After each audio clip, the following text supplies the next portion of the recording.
Everyone in the Millionaire's family believed that his triplets were mute, but after the millionaire became a widower, he had to hire a new housekeeper for his mansion.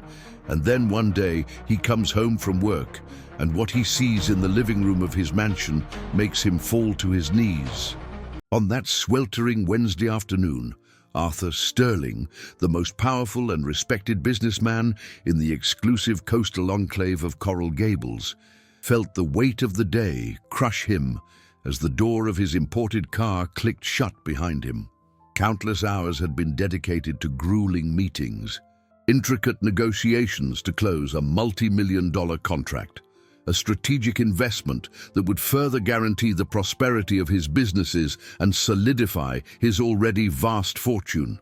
His capital, once built with grit and a sharp mind for Wall Street, now flowed through a diverse portfolio of high-yield assets, but the emotional toll was evident in every fiber of his tired body.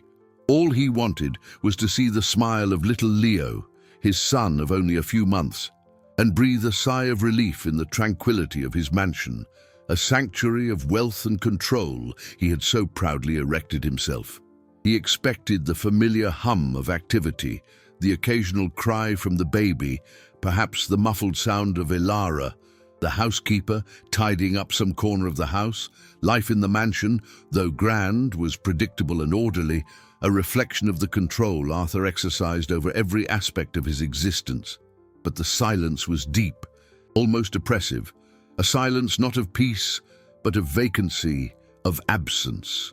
Arthur's heart, which normally beat with the calculated rhythm of a Swiss watch, began to race in a deeply unsettling way. He slipped off his Italian leather loafers in the polished marble foyer and hurried up the grand staircase, 2 steps at a time, the echo of his footsteps filling the once silent space. Each step was a sickening thud of apprehension, a premonition that refused to be ignored. "Ilara," he called out, his voice hoarse with fatigue and rising anxiety, but no answer came, only the echo of his own voice. He reached the top floor and went straight to the nursery. The door was ajar, as always. A sliver of golden late afternoon light streamed through the window, illuminating the carved solid wood crib, which now looked strangely solitary, empty. The teddy bear lay on the untouched mattress, as if little Leo had simply vanished. The thin air in the room seemed to suck the voice from Arthur's throat, leaving him mute with terror. An icy chill snaked down his spine, ignoring the sweltering afternoon heat. He felt the floor beneath him sway, his vision blurring for a moment. Where was his son? And Ilara? A torrent of confused and alarming thoughts assaulted him, mingling with the exhaustion that already consumed him. He, a man who controlled a dollar empire, whose fortune was enviable, with assets ranging from crypto to gold bullion, felt utterly powerless and disarmed. The businessman's logical mind tried to construct an explanation, but panic had already taken root, overriding any sense of rationality. He began to move through the rooms of the mansion with a desperate urgency, each door he opened revealing another void, another space without the reassuring presence of his son. The immaculate kitchen, the imposing living room, the library that housed his father's rare first editions, all empty, silent, cold. Fear, a feeling he rarely permitted in his life of calculated decisions and controlled cash flow, now suffocated him, tightening its grip around his throat. He remembered letting his private security detail go for the day, a routine cost-cutting measure after a period of aggressive investment in new ventures. A sharp pang of regret, pointed as a dagger, pierced his chest. That oversight, so minor in his scale of daily priorities, now seemed monumental. As he neared the garage, a muffled sound, almost a choked sob, caught his attention. The heavy-duty security door, usually secured with 3 robust deadbolts, was slightly ajar. With a final shred of hope and an unspeakable dread, Arthur pushed it open. The scene that unfolded before him paralyzed him, searing itself into his memory with the intensity of a lightning strike. His red Ferrari, a symbol of his wealth and success, a high-value asset in his net worth, had the driver's side door wide open. Kneeling beside the car on the cold cement floor was Ilara.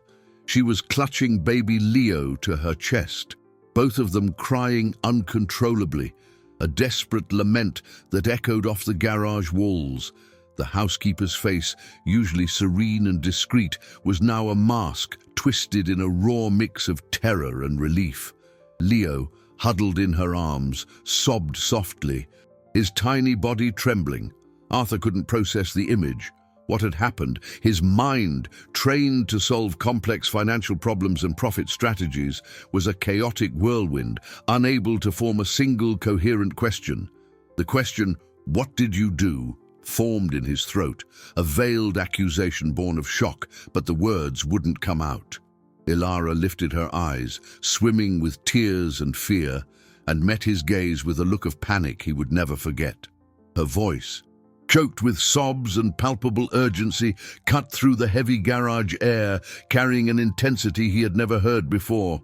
"He's safe, but we have to get out of here now." The sentence, spoken with a conviction as terrifying as it was desperate, left Arthur floored, his mind reeling as the enigma of that sweltering afternoon became frighteningly real and threatening. Ilara's words echoed in the garage. "He's safe, but we have to get out of here now." Arthur, the billionaire accustomed to commanding boardrooms and moving billions of dollars with a single phone call, felt like an insignificant piece on a board he didn't understand. His gaze fixed on the housekeeper, his quiet employee, now a protective maternal figure with his son in her arms. The panic in her eyes was real, tangible, and somehow more terrifying than any financial threat he had ever faced on his journey to building his fortune. He saw Leo's small arms wrapped tightly around Ilara's neck, a sign of security that struck him like a thunderbolt. "Get out! What's going on, Ilara? Where was he? Why are you in the garage?" Arthur stammered, his voice shaky, unrecognizable even to himself. His mind desperately tried to impose order on the chaos, searching for a logical explanation, a bad investment, an unexpected liability, anything that could be controlled, calculated. But this wasn't about business or the profitability of his stocks. Ilara scrambled to her feet with surprising agility, the baby still nestled against her, and rushed to the passenger seat of the Ferrari, gesturing for Arthur to get in the driver's seat. "There's no time to explain, Mr. Sterling. Please, get in." He was inside. "I saw him."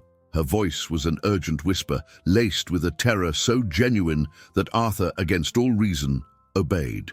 As Ilara settled in, clutching Leo even closer, Arthur slid into the leather seat, feeling the steering wheel tremble slightly in his hands. The image of the empty crib still hammered in his mind. He saw the car as a makeshift refuge, a luxury cocoon that suddenly felt vulnerable. He started the engine with a quick turn of the key, the familiar roar of the Ferrari's engine sounding strange and out of place in this moment of desperation.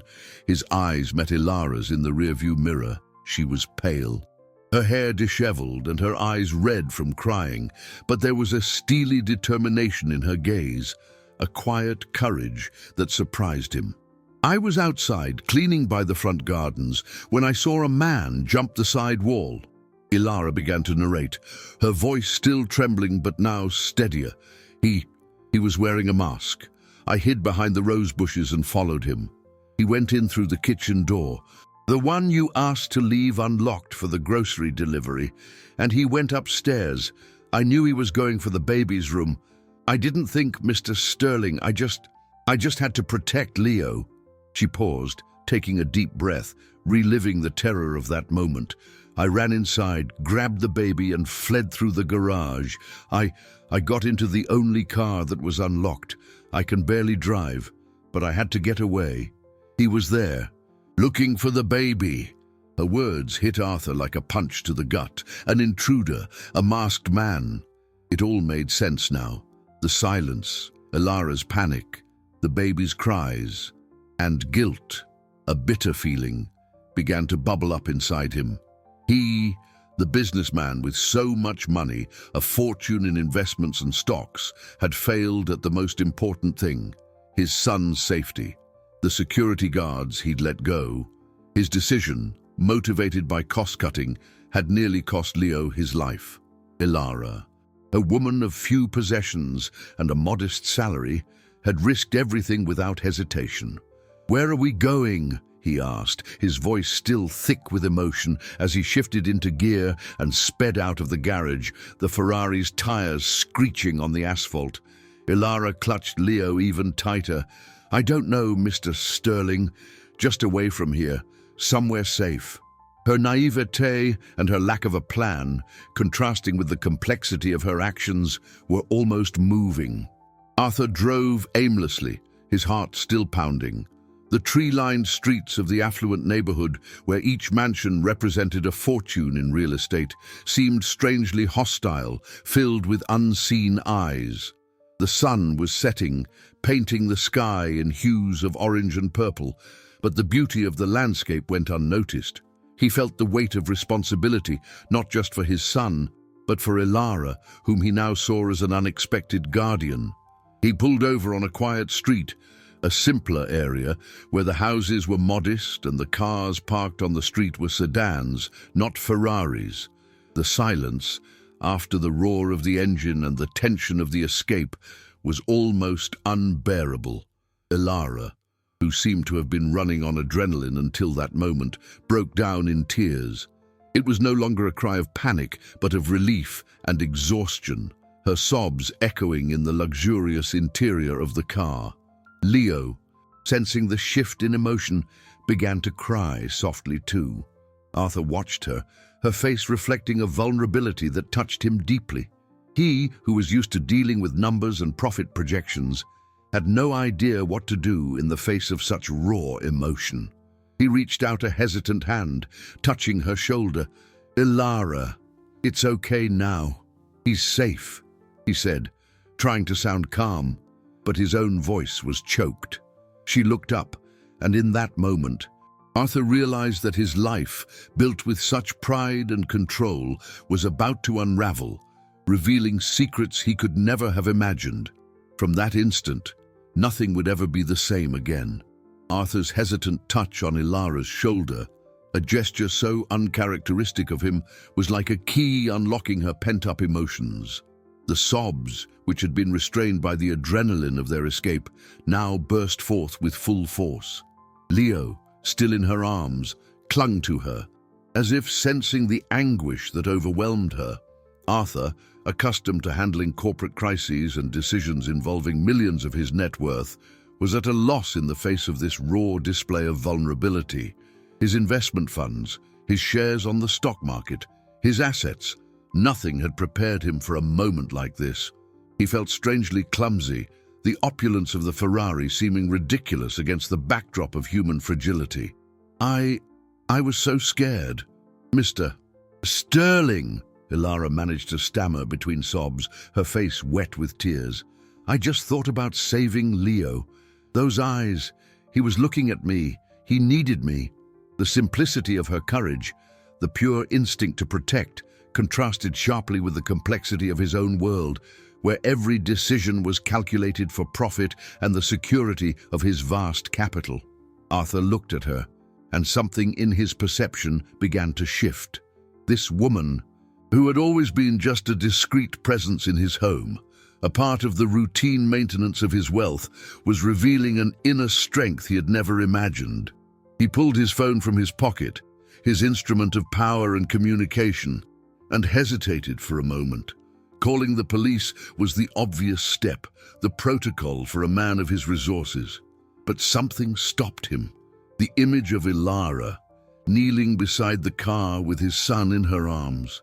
A picture of desperation and heroism, conflicted with cold logic. How would he explain this? His mind began to spin, not in terms of interest rates or dividends, but of reputation, of scandal. "We need to call the police," Arthur finally said, his voice firmer, taking back the control that came so naturally to him. "But how will we explain this? You were with him, in my car." This could be misinterpreted. He could almost see the headlines, the speculation.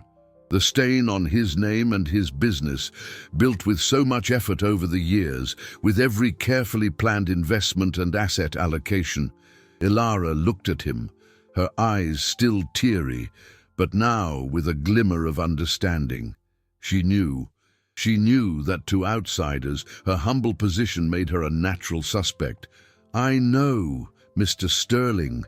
They'll think that I wanted to hurt him," she said, her voice catching again with sadness and resignation. "But I swear I didn't. I just wanted to protect him."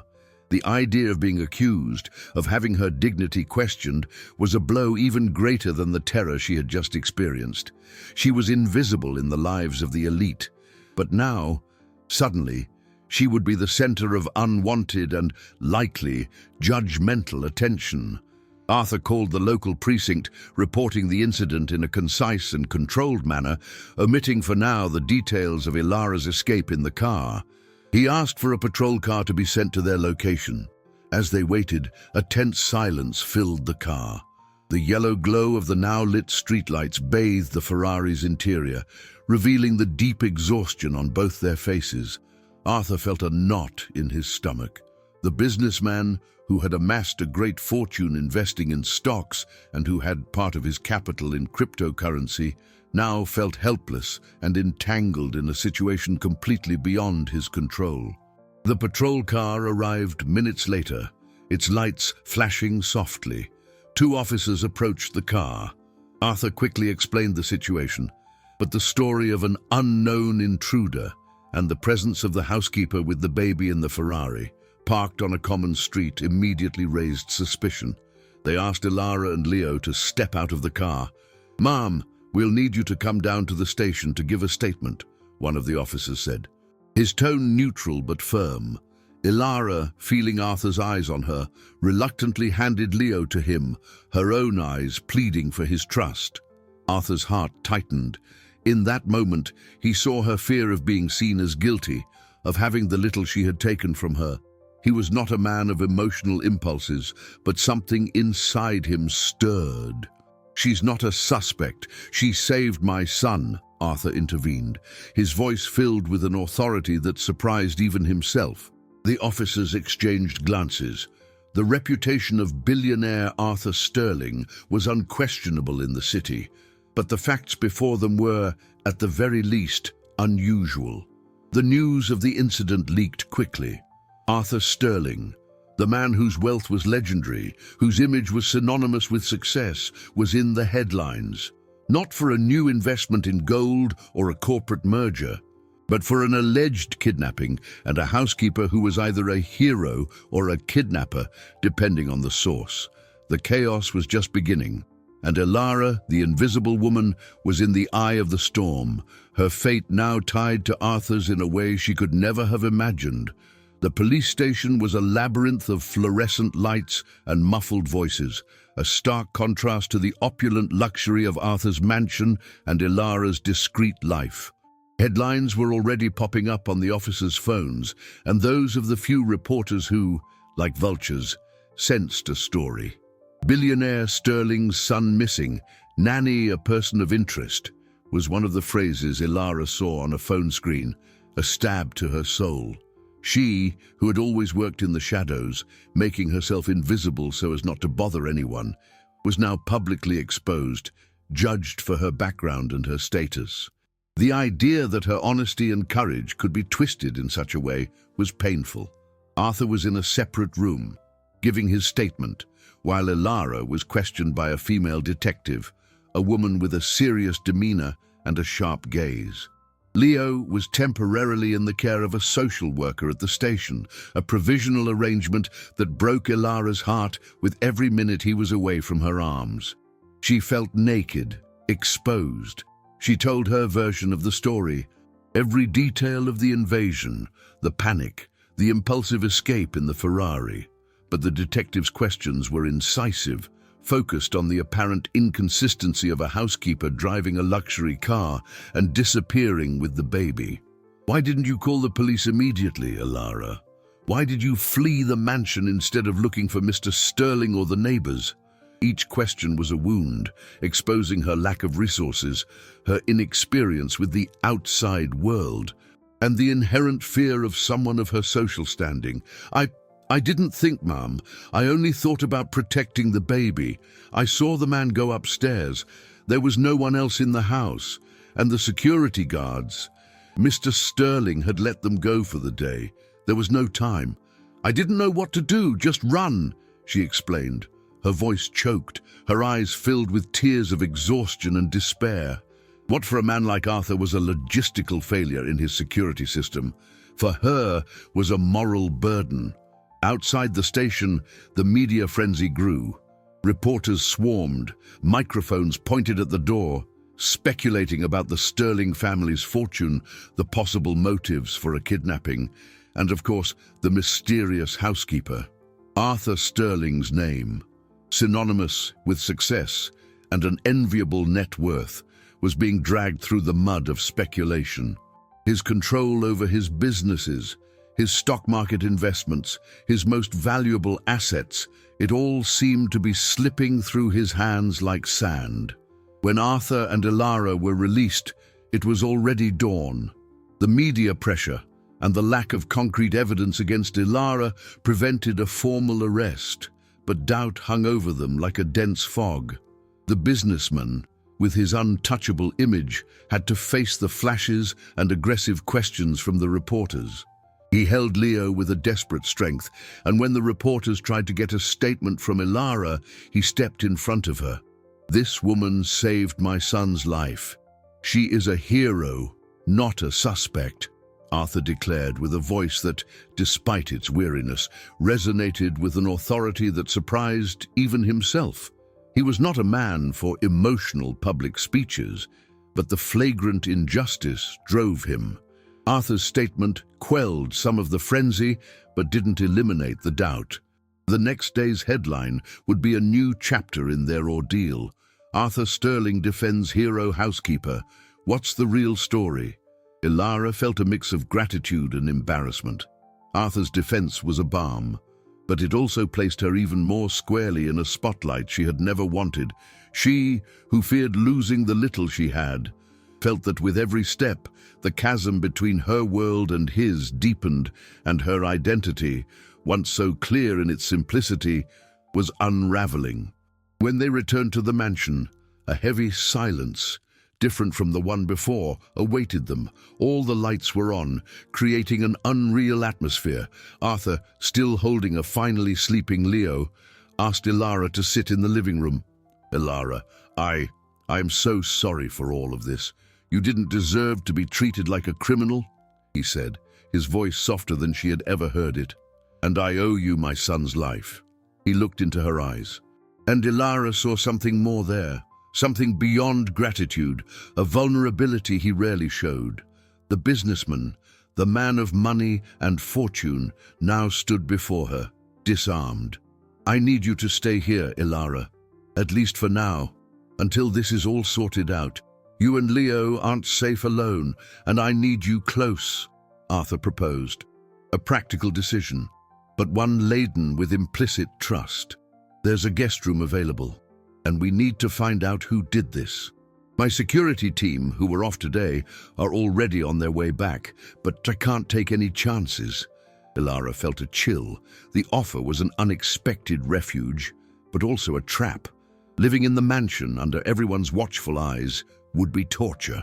And the truth was, despite all the wealth and all the assets he possessed, the security of that home seemed to have been breached in a way that money couldn't fix.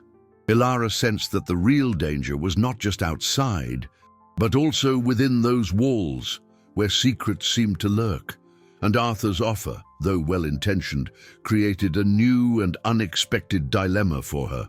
A woman who had never dreamed of crossing that social boundary so intimately and dramatically. Arthur's offer hung in the air of the grand living room, heavy as a verdict. A guest room. You and Leo aren't safe alone. For Ilara, whose possessions amounted to a few simple clothes and a salary that barely covered her expenses, the proposal was a world of contrasts. Living in the mansion, surrounded by wealth, by fortune, by the symbols of Arthur's vast net worth, expensive paintings, sculptures, art objects worth more than her entire life, was unimaginable. The discomfort of visibility was a burden. Her life, always built on the premise of invisibility, would now be thrust into the spotlight. And the fear of losing the little she had, the dignity of her honest work, consumed her. Arthur saw the hesitation in her eyes, a whirlwind of emotions he couldn't fully decipher. He, who managed companies with an enviable cash flow and made multi-million-dollar investments, realized that Ilara's dilemma was deeper than a simple material concern. There was pride there, a sense of belonging to a world different from his. "Ilara, please, it's the most sensible thing to do. Until the culprit is found and security is re-established, I can't allow you and Leo to be unprotected. It's for your safety," he argued, using the logic that always guided him in his business, in his fund allocations, and in every important decision. But deep down, there was something more, a growing need to protect her, too. The mention of safety and the image of the masked man replaying in her mind made Ilara give in. She had nowhere to go with Leo, and the idea of becoming a target again, now that the press was so interested in the case, was terrifying. "All right, Mr. Sterling, but I don't want to be a burden," she said, her voice almost inaudible, her apprehension clear. She knew her presence there would be a scandal, a violation of the unspoken rules of this coastal city society. The days that followed were an avalanche. The story of the hero housekeeper, or suspect, depending on the newspaper, dominated the headlines, not just locally, but nationwide. Arthur Sterling's name, once associated with billion-dollar investments and impressive stock market profits, was now synonymous with personal drama and social controversy.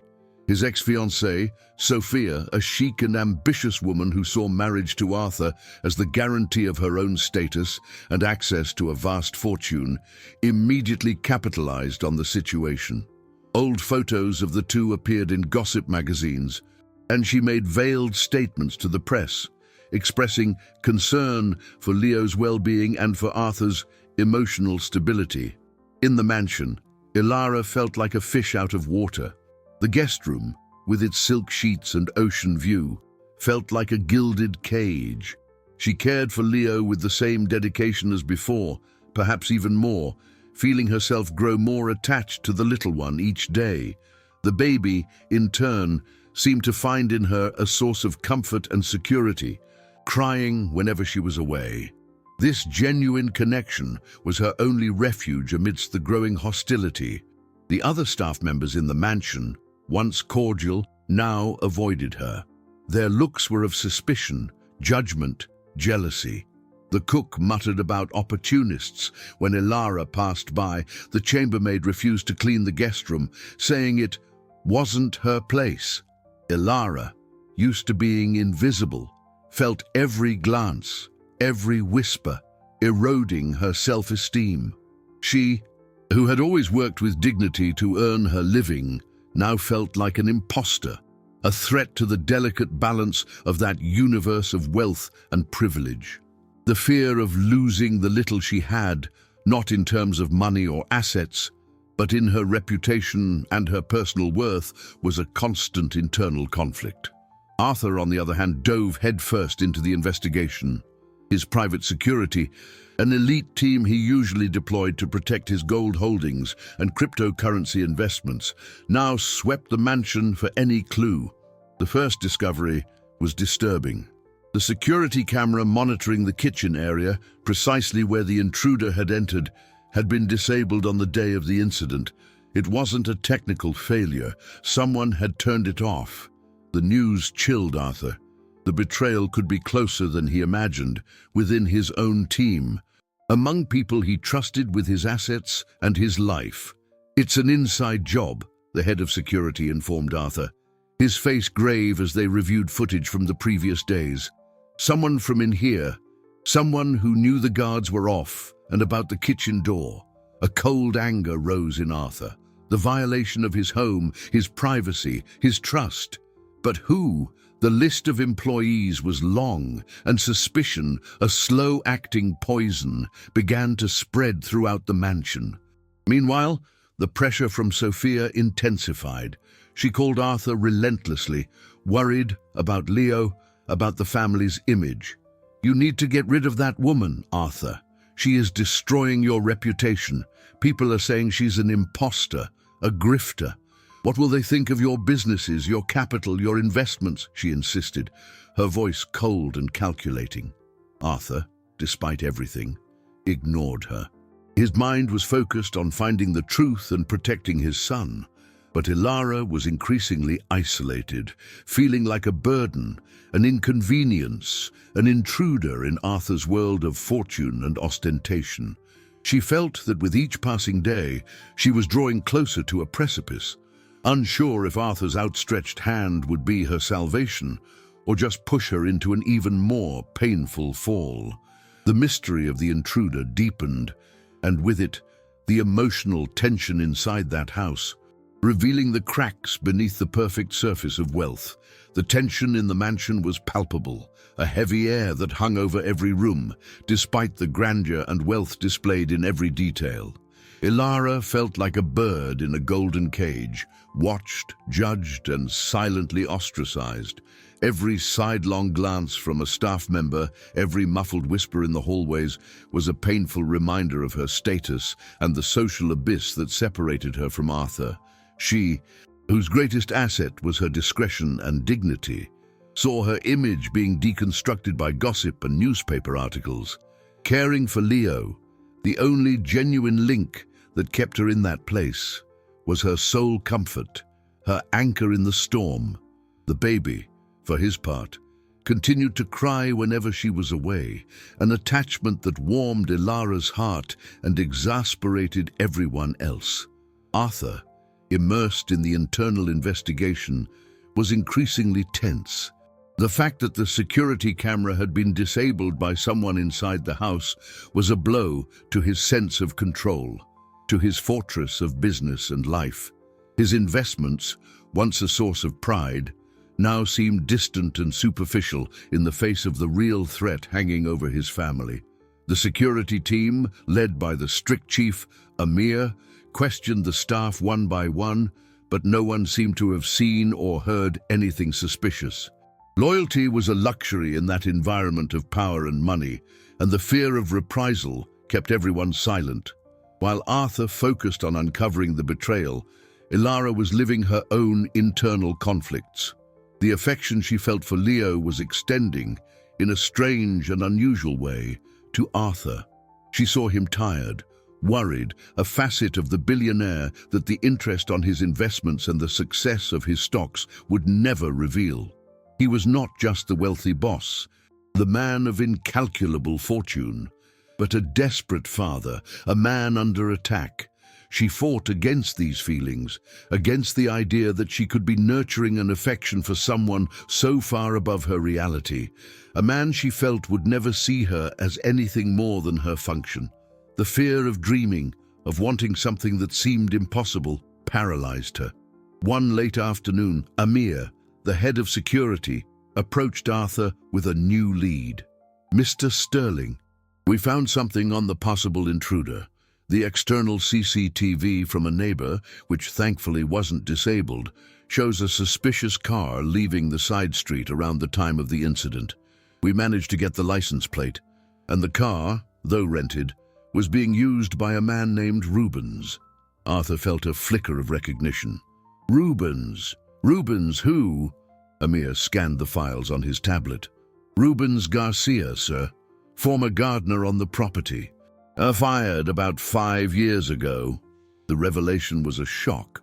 Rubens, Arthur remembered him, a quiet, efficient man, but he had been dismissed after a series of disagreements with his father, the patriarch who had built the business empire and the vast Sterling family inheritance. Arthur's father was a man of rigid principles who tolerated no dissent, especially from employees. Rubens had been caught stealing some rare plants, and had argued that his own father's gambling debts had forced him to do it. But Arthur's father, unyielding, had fired him without a second thought. The memory brought a lump to Arthur's throat. That past, which he thought was buried, was now re-emerging with a new and dangerous face. Arthur told Amir to begin a search for Rubens immediately. Revenge, a motive so human and so distant from the world of profits and dividends he knew, was a frightening possibility. Meanwhile, the external pressure did not let up.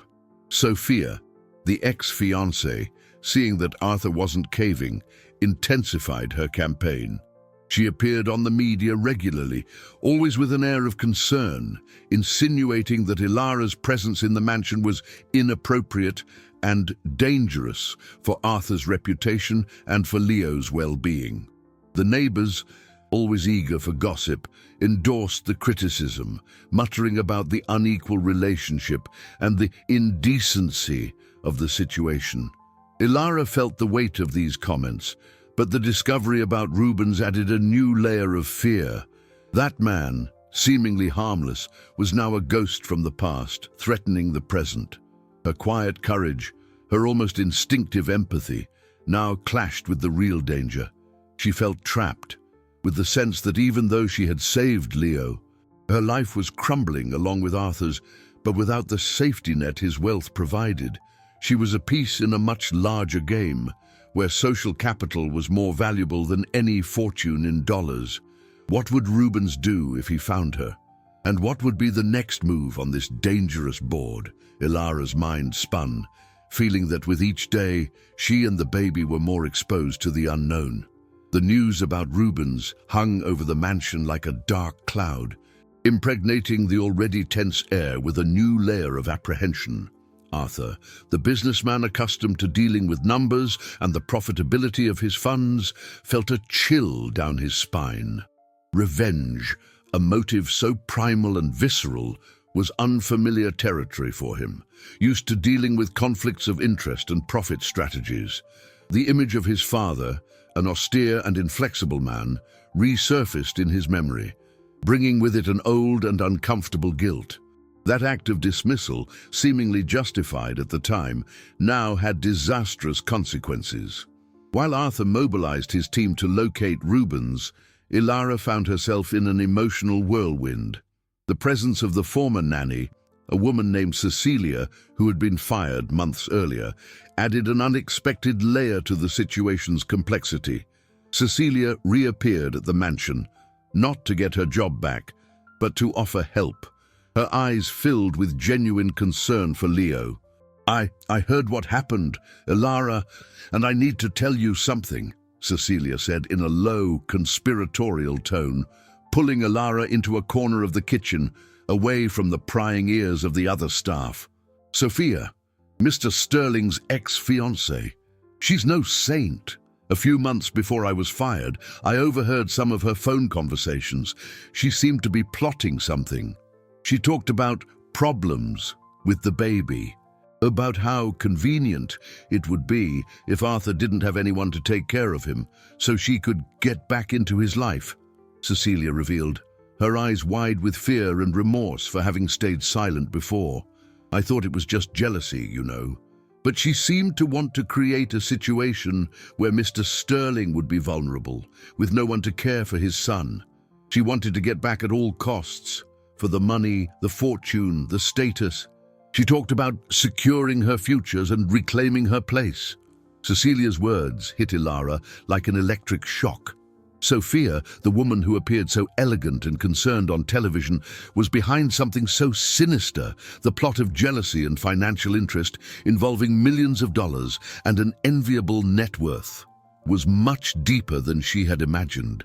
The element of mystery, which once revolved around an unknown intruder, now extended into Arthur's most intimate circle, revealing a web of manipulation and ambition. Ilara felt nauseous. This wasn't just about a robbery or revenge. It was about control, about power, about the greed that Arthur's wealth seemed to attract. She looked at the crib where Leo slept peacefully, oblivious to all the danger surrounding him. Her protective instinct, already so strong, intensified. She needed to tell Arthur, but how? How could she prove such a serious accusation with nothing more than the testimony of a former employee? The nanny's revelation was an unexpected turning point, completely altering the course of the story. It wasn't just Rubens that Arthur had to fear, but also Sophia, an enemy disguised as an ally, driven by the desire to control his vast fortune and his life. The challenges were expanding, and Ilara's emotional conflicts, as she battled her own feelings for Arthur, gained a new complexity. She was no longer just a housekeeper who had saved a baby. She was now a central piece in a game of intrigue and power, with the fate of Arthur and Leo and her own in her hands. That same afternoon, a second shock rattled the mansion. Sophia, without warning Arthur, appeared at the door, smiling and with a false concern on her face. "Arthur, darling, I came to see Leo. He looked a bit pale in the photos." "How is he?" she asked, ignoring Ilara's presence. Before Arthur could react, Sophia approached the crib. Leo was a bit feverish, his skin warm. In a swift, calculated move, Sophia scooped him into her arms. "Oh my God! He has a fever! I need to take him to the hospital now!" she exclaimed, with exaggerated drama, before rushing out of the mansion, taking Leo with her. Ilara felt her blood run cold. It wasn't an escape, not a robbery. It was a veiled kidnapping, an orchestrated move to destabilize Arthur and, perhaps, remove her from the equation. She ran after Sophia, but the ex-fiancé was already in her luxury car, speeding away. "Leo! She took Leo again!" Ilara screamed, her desperation echoing through the mansion's corridors, a cry that brought back the panic of that sweltering afternoon, the image of the Ferrari and the empty crib. Arthur, who was on an important call about the returns on his investments, froze when he heard the scream. The terror in Ilara's eyes was mirrored in his own face. The chaos was far from over, and Sophia's game was just beginning, using the baby as a pawn in her relentless pursuit of control and fortune. Ilara's scream tore through the silence of the mansion, a guttural sound of panic that made Arthur drop his phone, abruptly ending a conversation about stock market fluctuations and his Bitcoin investment strategy.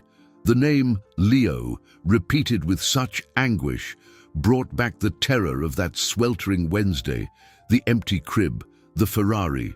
He saw Ilara's distraught face, her mouth open in a silent scream of despair, and knew instantly that something terrible had happened again. The fragility of his life, built on a foundation of money, fortune, and control, was once again exposed. "What happened? Where is Leo?" Arthur demanded, his voice hoarse with apprehension, running towards Ilara, who looked as if she was about to faint. She pointed to the front door, her body trembling uncontrollably. "Sophia, she took him. He had a fever, and she said she was taking him to the hospital. But she didn't tell me. She didn't tell you. I feel like she did this on purpose." Cecilia's words echoed in Ilara's mind. She wanted to create a situation where Mr. Sterling would be vulnerable. Arthur's fury was immediate and overwhelming. Sophia, the treachery of his ex-fiancée, her interest in his net worth, her obsession with rekindling their relationship for status and money, now manifested in a heinous way. He couldn't believe her audacity. He grabbed his phone and called his head of security, Amir, with a voice that brooked no argument. "Track Sophia's car immediately. She took Leo to the hospital, but I don't know which one. I need to know where my son is now." While Amir mobilized the team, Arthur tried to calm Ilara, who was shaking with fear and guilt. "It's not your fault, Ilara. She's a manipulator. I should have seen this coming," he said, though his own voice betrayed his anxiety. He, the businessman who dominated the corporate world, now felt powerless against a woman's cunning. The irony was cruel. He had billions in dollars, a vast fortune in investments, but he couldn't protect his own son from an opportunistic ex-fiancée. Minutes later, Amir called back. Sophia had taken Leo to Central Hospital, the most prestigious in the city, a state-of-the-art medical complex that Arthur, ironically, had helped fund with a portion of his dividends. Arthur and Ilara rushed to the car, the Ferrari once again becoming a vehicle of urgency. During the drive, Ilara tried to control her breathing, the image of a feverish Leo in her arms, the feeling that she had failed in her promise to protect him, eating away at her. Her instinctive empathy for Leo, and now for Arthur as well, was consuming her. When they arrived at the hospital, Sophia was at the reception, wearing an angelic expression and a satisfied smile. "Arthur, darling, I'm so glad you came. Leo had a little fever, so I brought him right away. He's already being examined. I'm so thoughtful, aren't I?" she said, her voice sweet and syrupy, trying to appear as the hero of the situation. Arthur stared at her with a look that made her flinch. "Sophia, I can't believe your audacity. How dare you take my son without my permission? Who do you think you are?" "I am your ex-fiancé, Arthur, and the future mother of your child. I'm just looking out for his well-being, which is what you should be doing," she retorted, her voice laced with venom, her facade of concern crumbling. The presence of Ilara, standing slightly behind Arthur, seemed to irritate her even more. And this woman, what is she still doing here? She's nothing to Leo. She's just a housekeeper. Sophia's words hit Ilara like a whip, confirming her worst fears. She was invisible, insignificant, an intruder. But Arthur's voice, calm and firm, surprised her. "Sophia, Ilara saved my son's life. You should be grateful to her. And she is here because I asked her to stay. She is essential to Leo." Arthur's defense, made in public, in front of several hospital employees and a few curious onlookers, generated murmurs. Ilara felt a mix of gratitude and embarrassment. Moments later, a doctor came to reassure them. Leo had a mild fever, a common viral infection in babies. Nothing serious. He would be given medication and could go home in a few hours. The relief was immense. Arthur took Leo in his arms, feeling the warmth of his son and the beat of his tiny heart. But the episode reinforced the realization that Sophia was a real threat, driven by an unchecked ambition, ready to use any means to achieve her goals of fortune and status. Back at the mansion, exhausted, Arthur and Ilara sat in silence. Night was falling, and the high society city, with its high walls and security guards, now seemed more vulnerable than ever. The nanny, Cecilia, approached hesitantly. "Mr. Sterling, I overheard what Sophia said. She's not good for Leo. I wish I had spoken up sooner." Arthur looked at her, and something in his mind clicked. Cecilia's testimony, the information about Rubens, and Sophia's audacity.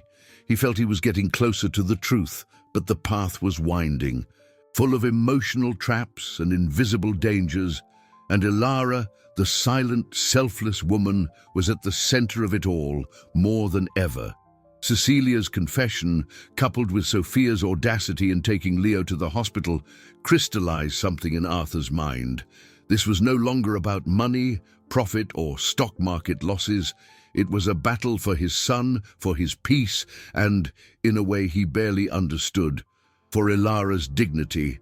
The vulnerability he was experiencing was new and uncomfortable territory for the billionaire, accustomed to controlling every aspect of his life and his business, where cash flow and profitability reports dictated his days. He looked at Ilara, who still seemed frightened, and felt a wave of protectiveness. She, the woman of few possessions, was his most loyal ally. "Cecilia, are you willing to repeat what you heard, formally?" Arthur asked, his voice grave. His eyes fixed on the nanny, who seemed hesitant. Cecilia nodded, though her hands fidgeted. "Yes, Mr. Sterling. I'm scared of Sophia, but I'm more scared of what she might do to Leo. I feel guilty for not speaking up sooner." The testimony of an employee, especially a fired one, could be easily discredited, but it was a start. The next day, Arthur called a press conference, a rare event for the businessman, who had always preferred discretion regarding his personal life. He knew the press was hungry for more details, and the headlines continued to speculate about his supposed emotional breakdown and the inappropriate presence of Ilara in the mansion. He felt it was time to turn the tables, not just to defend himself, but to protect Ilara from the barrage of judgment. The press room was packed. Camera flashes exploded incessantly. Microphones were thrust in his direction. Arthur, with Leo in his arms, a gesture he hoped would convey authenticity, began to speak. His voice, initially shaky, gained strength. He recounted the incident of the invasion, the details of Ilara's escape, omitting only Ruben's involvement so as not to hinder the ongoing investigation. That afternoon, my employee, Ilara, acted with a courage few would have. She saved my son from imminent danger. She is a hero, he declared, looking directly into the cameras. Ilara stood beside him, pale, her hands clasped, her head bowed, feeling the weight of all eyes upon her. Arthur continued, speaking about the importance of family and gratitude, and then made a surprising statement. I owe Ilara my son's life, and dignity is not measured by wealth, but by courage. She is part of this family now, and I will defend her against any unfounded insinuation. The room was stunned into silence. The words of the businessman, the man whose name was synonymous with billions in assets, stocks, and investments in gold and crypto, sounded like an affront to the elite. The public sympathized with Arthur and Ilara, but the city's elite, and especially Arthur's business circles, reacted with contempt. Vicious comments flooded social media and the papers. Arthur Sterling is romanticizing an unequal relationship. Some said he's losing his grip on reality. Maybe the stress is affecting his intellectual capital. Others sneered. Sophia, predictably, used the opportunity to double down. She gave interviews, her face a mask of concern, insinuating that Arthur was mentally unstable and that Ilara's presence in the mansion was a dangerous influence. Ilara, watching the aftermath of the press conference on one of the mansion's televisions, felt both invisible and painfully exposed again.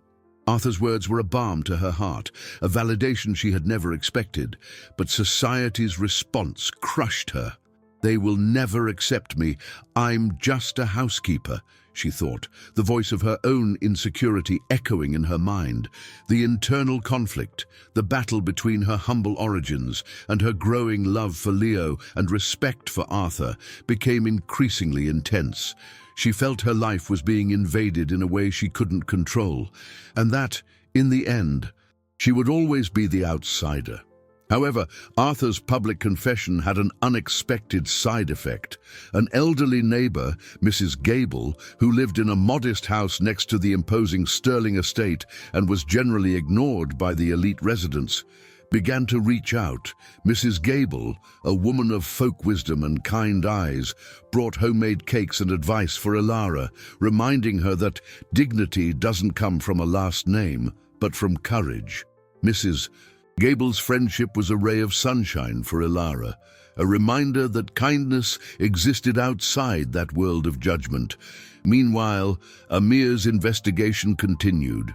They discovered that Rubens had a history of gambling debts and grievances with the Sterling family, making him an easy target for manipulation. Arthur's suspicions turned to Sophia, but the evidence was slippery. Her manipulation was subtle, based on insinuations and the use of third parties. Arthur's mind, accustomed to the transparency of profit and loss statements, was frustrated by the insidious nature of Sophia's trap. One night, as Arthur was reviewing old documents about his father, he found a dusty diary belonging to his mother, who had passed away years earlier. In the yellowed pages, he discovered a stunning revelation that would completely change his perception of his own history and of the woman he was defending so ardently. What he would read in the next few lines would not only alter his worldview, but also bring him even closer to Ilara. in a connection that would transcend the social chasm that separated them. The dusty diary of Arthur's mother, found among stacks of financial documents and investment reports, felt like a portal to a past he had never known. The faded leather cover, the pages yellowed with time, were a stark contrast to the modernity and luxury that surrounded him. He, a man who controlled an empire with stocks on Wall Street and a vast net worth in dollars, felt his hands tremble as he turned the first pages. The elegant, delicate handwriting of his mother, Cecilia Sterling, filled the lines, revealing a voice he barely remembered hearing. The first entries spoke of life in a small town in the Midwest, missing her family and the dream of a better life. But it was a specific passage that made Arthur's heart leap. In an entry dated years before his birth, his mother had written about the joy and challenge of working as a housekeeper in the home of an influential family in the city. "It is hard work, and the invisibility weighs on my soul. But every coin I earn is a brick in the foundation of my future, a small bit of capital so that my siblings won't endure the same hardships. I feel small in this world of wealth, but my pride does not bend." Arthur read and reread the passage. The air leaving his lungs, his mother, a housekeeper, that elegant, sophisticated woman who had always seemed so ethereal and distant, had started her professional life exactly like Ilara. The image of her, sitting at the impeccable dining table, presiding over social gatherings with the ease of high society, crumbled, replaced by a young, hard-working figure, fighting for a future just like Ilara. The revelation was an earthquake in his worldview. He, who had grown up amidst fortune, dividends, and a formidable inheritance, had never understood his own mother's journey. He couldn't recall his father ever mentioning it, nor his mother ever speaking of it. Her story had been conveniently erased, wrapped in the cloak of newly acquired wealth, hidden to preserve the image of a family with an untarnished high society reputation. That diary, a sentimental asset of inestimable value, revealed a truth that defied all conventions. His mother's dignity was not in her last name, but in her courage, just as Mrs. Gable had told Ilara. Arthur stood up, the diary still in his hands, and walked to the window, watching the moon's reflection on the ocean. The morning light was beginning to tint the sky, and he felt the weight of a lifetime of prejudices dissolving in his chest. The subtle arrogance of his social circle, the criticisms of his unequal relationship with Ilara, Sophia's insinuations, it all seemed petty and empty in the face of his mother's truth. He felt a deep shame for not having seen it before, for having judged, even unconsciously, Ilara so superficially. He looked for Ilara. He found her in the kitchen, preparing Leo's oatmeal.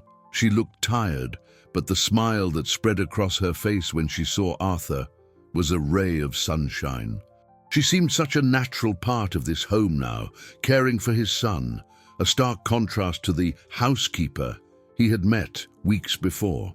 "Ilara, I need to show you something," he said, his voice thick with emotion, holding out the diary. She took it, confused, and began to read the open pages. Her eyes widened, and a tear rolled down her cheek. She read the passage about Arthur's mother, the hard work as a housekeeper, the struggle for a future. Ilara looked up at him, a mixture of surprise and gratitude in her eyes. She needed no words. The connection was deep, silent. "My mother," Arthur began, his voice failing him. "She also came from a simple place. My father, he never wanted it to be known. He was a man of great capital, of business, and image was everything to him." Ilara nodded, understanding the social pressure, the need to hide one's origins to belong in that world of wealth. She herself lived this dichotomy daily. Arthur's mother's diary not only revealed a family secret, but also forged an unbreakable bond between Arthur and Ilara, a bond of mutual understanding and respect that transcended money, net worth, and all social barriers. The truth about Cecilia Sterling, the woman who had once also been an anonymous worker, changed how Arthur saw his own history, and more importantly, how he saw Ilara. From that day on, Arthur became an even fiercer defender of Ilara. Her empathy, her quiet courage, her unconditional love for Leo, now all made perfect sense. He realized that true wealth was not in his assets, his financial investments, or his cash flow, but in the values that Ilara embodied. And Ilara, sensing the change in Arthur, found her feelings for him deepening. She still fought against the idea that a love between them could be possible, given their vastly different realities. But the invisible barrier of boss and employee was beginning to dissolve. However, the outside world was not standing still. The investigation into Rubens was progressing, and the security team managed to locate him in a neighboring city. He was in a modest hideout, with evidence linking him to the invasion, but there was a twist. Rubens, under pressure, confessed that he had not acted alone. He had been contacted by a woman who offered him a sum of money, significant capital, to scare Arthur and create problems with the baby. The woman's description perfectly matched Sophia. The truth was coming to light, but the web of intrigue was denser than Arthur had imagined. He felt a cold rage. Sophia's betrayal, which he had already suspected, was now proven, but the fight was far from over. In fact, it was just beginning. Rubens' confession resounded through the mansion like distant thunder, heralding an approaching storm. Arthur, the man who had always calculated every risk in his capital investments and stock market ventures, felt a cold, controlled anger. This wasn't just about revenge, but about manipulation, a betrayal planned by someone he had once considered intimate. The image of Sophia, with her facade of concern and her icy gaze, now merged with Rubens' description of the woman who had coerced him. Arthur's vast net worth, his assets and his fortune, had become the target of a petty and dangerous intrigue. Ilara, upon hearing the truth about Sophia, felt an even more intense chill. Mr. Sterling's ex-fiancée was far more cunning and dangerous than she had imagined. The fear that consumed her of losing her dignity and the little she possessed now intensified, mixed with a new concern for the well-being of Arthur and Leo. She saw the determination in the businessman's eyes, but also the vulnerability of a father fighting to protect his son. The silent bond between them, forged in the fire of danger and truth, grew ever stronger. Arthur mobilized his legal team, renowned lawyers, accustomed to handling billion-dollar contracts and complex corporate disputes, now focused on unraveling Sophia's web of intrigue. The difficulty was immense. Proving Rubens' coercion was a challenge, and Sophia, with her power and influence, would certainly try to discredit him. War was declared, and it would be fought not only in the courts but also in the public arena, where image and reputation were worth as much as gold and cryptocurrency investments. As the legal team worked, Sophia redoubled her attacks in the media.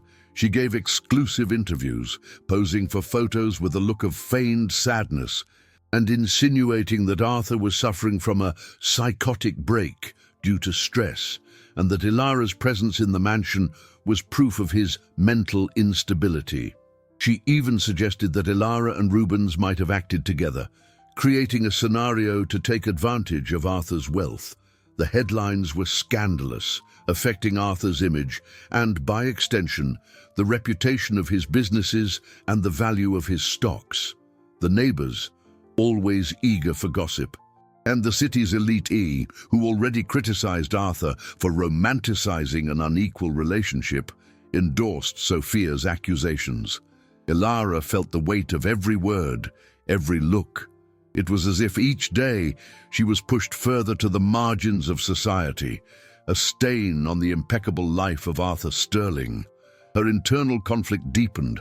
The affection and respect she felt for Arthur grew, but the fear that he only saw her out of gratitude, and that she would never have the right to dream of a love that transcended social barriers, tormented her. Her tendency to efface herself, to retreat into her invisibility, was a powerful force within her. Arthur, aware of Ilara's suffering, became even more protective. He included her in conversations about Leo, asked for her opinion on small decisions, gestures that were natural to him but revolutionary for Ilara. At a company gala, a black tie event where top investors and business partners gathered, Sophia seized the opportunity to humiliate Ilara publicly. While Arthur was in an important conversation about the next quarter's cash flow, an investor, a woman with a stern face and a sharp tongue, approached Ilara, who was standing slightly apart, watching Leo sleep in his stroller next to Arthur. "So this is the famous heroine, is it?" the investor said with a scornful tone, casting a contemptuous look at Ilara. "They say you're very useful to Arthur. I hope you know your place, don't you? Don't get things confused. People like you have no place in our circle."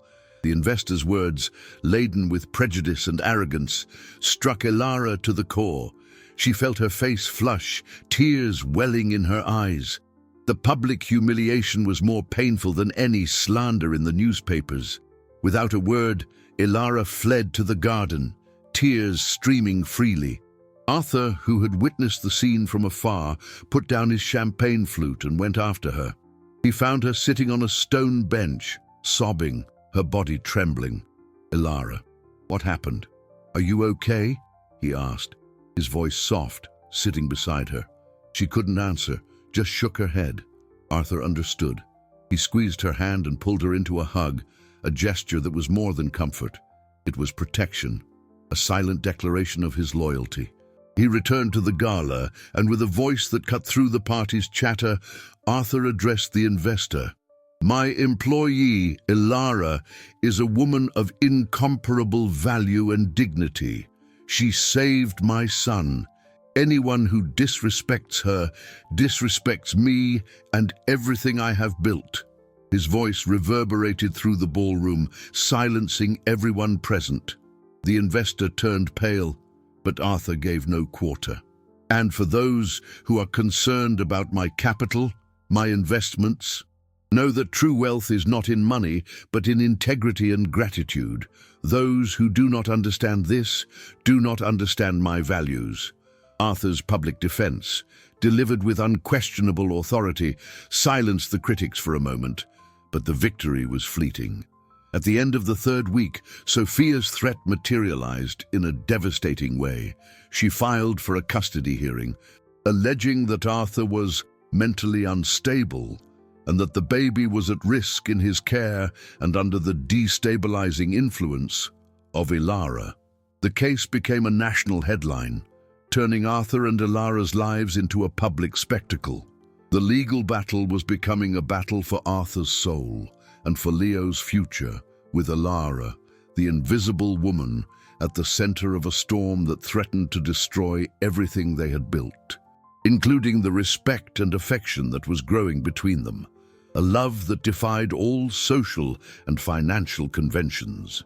The hearing was set, and everyone's fate hung in the balance. The custody suit filed by Sophia was the final blow, turning Arthur and Ilara's lives into a public spectacle of national proportions. The headlines no longer spoke just of a foiled kidnapping or a heroic housekeeper.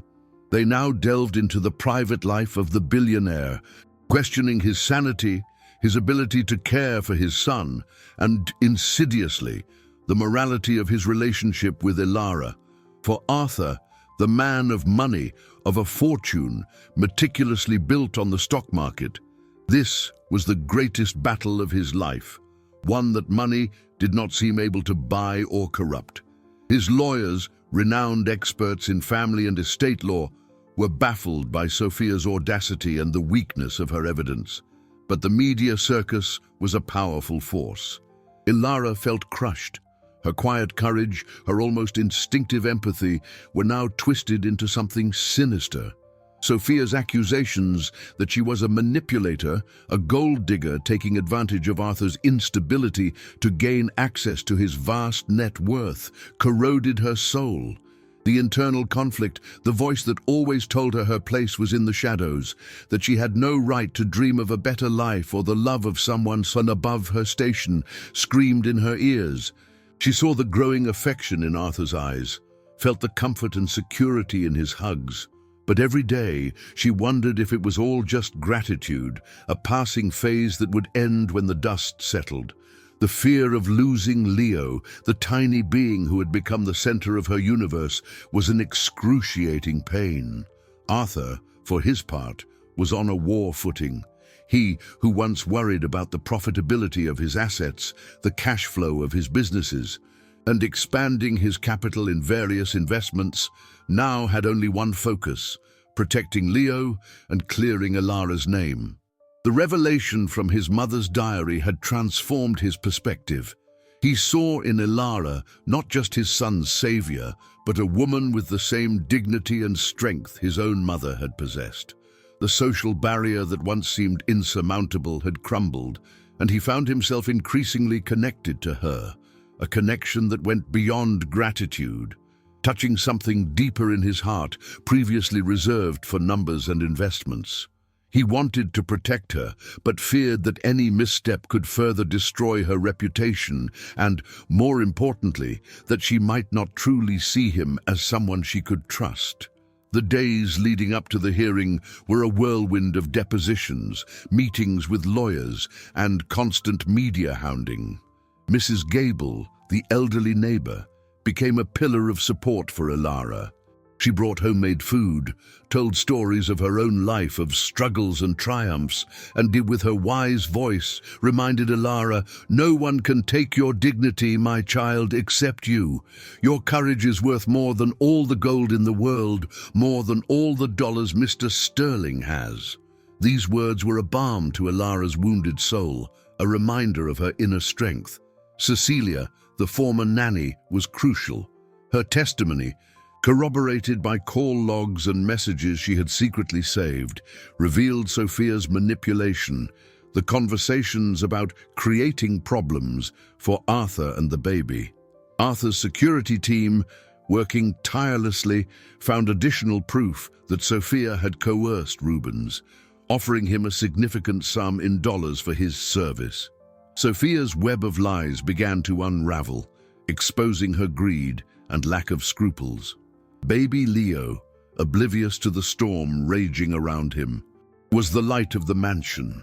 His presence, his smile, his cries were a constant reminder of what was at stake. And, in a touching way, he developed a deep attachment to Ilara. He would cry whenever she stepped away, calm down in her arms, and reach for her face with his tiny hands. This attachment, so genuine and visible, moved everyone who witnessed it and would later become an unexpected asset during the trial. Arthur and Ilara braced themselves for the day of the hearing, the climax of those 4 turbulent weeks. The businessman, who had negotiated billion-dollar mergers and made dividend decisions affecting thousands, felt a nervousness he had never experienced before. It wasn't for his net worth or his assets, but for justice, for truth, and for the family he had unexpectedly found. Ilara, at his side, seemed a statue of strength and fragility. She knew she would have to relive every moment of that sweltering afternoon, every fear, every tear, under the scrutiny of a court and an entire country. On the morning of the hearing, the courthouse was surrounded by a crowd of journalists and curious onlookers. The air was heavy with anticipation. Ilara, dressed in one of her simplest dresses, felt her heart in her throat. Arthur, impeccable in his suit, held her hand firmly, a silent gesture of support. As they entered the courtroom, all eyes turned to them. Sophia was there, elegantly dressed, a smirk on her face, seated beside her lawyers. The judge, a serious and imposing man, declared the session open.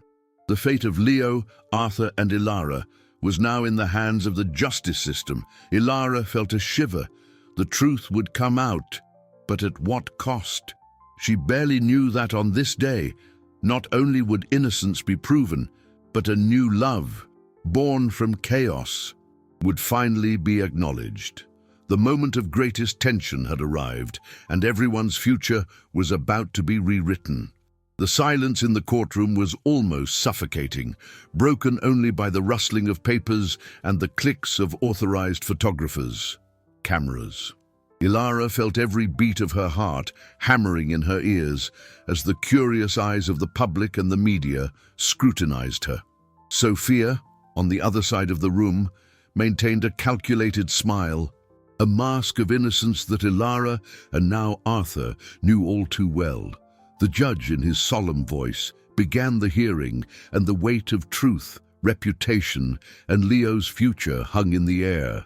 Sophia's lawyers began painting a picture of Arthur as an unstable man, disoriented by stress and an alleged affair with his employee. They tried to disqualify Ilara, portraying her as an opportunist who took advantage of the businessman's vulnerability to infiltrate his vast fortune. The words cut like blades, reviving Ilara's deepest insecurities, the feeling that due to her humble background, she would never have the right to dream of anything beyond her station. Arthur, his face impassive, remained steadfast, his hand squeezing Ilara's in a silent gesture of support. He was the billionaire, the man of profits and dividends. But at that moment, his greatest wealth was Ilara's integrity and his love for his son. When it was Arthur's turn, he testified with a surprising calm, but his voice carried an unquestionable authority. He narrated the invasion, the panic, Ilara's escape with Leo in the Ferrari, and how she had risked herself without a second thought. He defended Ilara, her courage, and her dedication, citing his mother's diary, the revelation of his own humble origins, as a testament that a person's value was not in their capital or assets, but in their character. Arthur's defense, so passionate and sincere, surprised everyone in the courtroom, showing a side of the businessman few knew, far from his world of investments and the stock market. The turning point came with Rubens' testimony. Pressured by his lawyers and the irrefutable evidence of his involvement, he confessed, in a trembling voice. Rubens described how Sophia had approached him, offering a sum of money, capital he couldn't refuse, to invade the mansion and fake a kidnapping. The goal was to destabilize Arthur, make him lose custody of Leo, and thus allow her to rekindle their relationship, securing her future access to the sterling family fortune. The evidence presented, including recordings of conversations and financial transactions, was irrefutable. Sophia, seated in her chair, turned pale, her fake smile vanishing, replaced by an expression of shock and despair. Next, Cecilia, the former nanny, took the stand. In her calm, clear voice, she told of the conversations she had overheard from Sophia, the plans to create problems and drive Ilara away. The pieces of the puzzle fell into place, exposing the web of intrigue and manipulation Sophia had woven.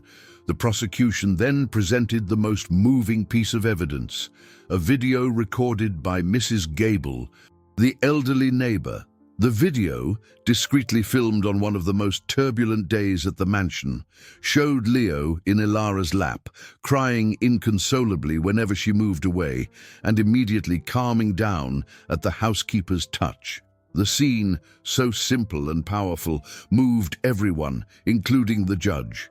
The undeniable bond between the baby and Ilara was the most eloquent proof of the love and security she provided. Ilara was called to testify last. With a choked voice but with unshakable dignity, she recalled every moment of that sweltering afternoon. The fear, the rush, the protective instinct, the escape in the Ferrari, the panic at the police station, the hostility from other staff, the media slander, the humiliation at the gala. She spoke of the love she felt for Leo, a love that defied all conventions. Her tears flowed freely, but her eyes showed a strength Arthur had never seen in anyone. In the most emotional moment, The judge allowed Ilara to hold Leo, the baby, who had been restless with the courtroom's commotion, nestled into her arms, his crying ceasing, replaced by a sigh of relief. The scene silenced the courtroom, irrefutable proof that despite all the money, all the wealth, all the capital, Ilara's love and maternal instinct were Leo's greatest treasure.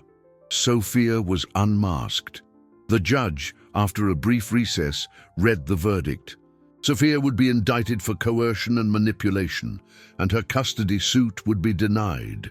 Custody of Leo would remain with Arthur, and Ilara would be formally recognized as the hero who saved the baby's life, her reputation restored. The truth, at last, had prevailed.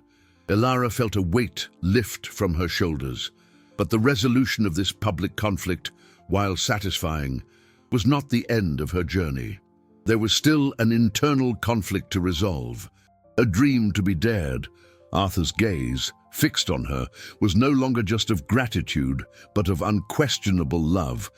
And in that look, Ilara realized that the life she felt she had no right to dream of was now within her reach, waiting to be lived. The judge's verdict echoed through the courtroom, a sound that brought palpable relief to Ilara and Arthur. Sophia, her face contorted by defeat and shame, was escorted out, her dreams of fortune and control crumbling in a matter of minutes. Ilara, with Leo asleep in her arms, felt tears stream freely, no longer of fear or despair, but of deep gratitude and exhaustion.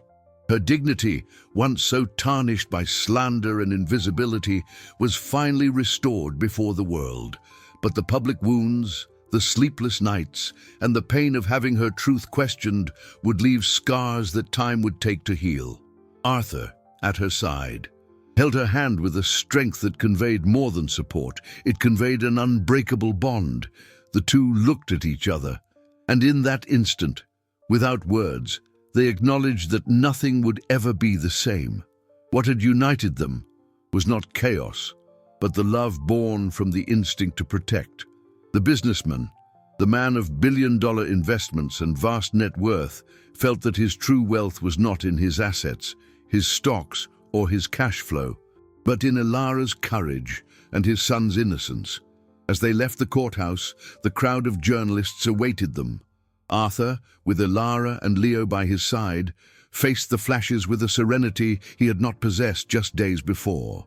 Justice has been served. Ilara is the hero who saved my son, and her dignity has been fully restored, he declared, his voice firm and full of conviction.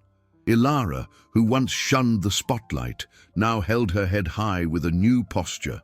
Feeling the strength of Arthur's words supporting her, the image of them together, the businessman and the housekeeper with the baby in her arms, became a symbol of a story of resilience and values. Back at the mansion, the silence was different, not of oppression but of a newfound peace.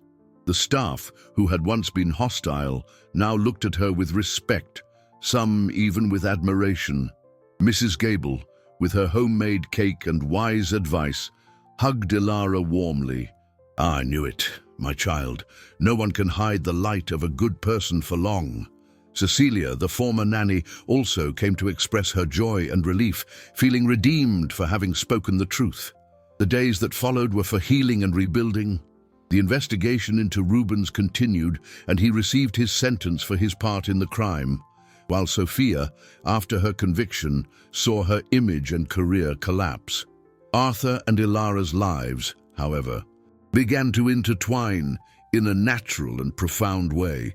He no longer saw her as an employee, but as a partner, as the woman who had taught him the true meaning of family and of values that went beyond money.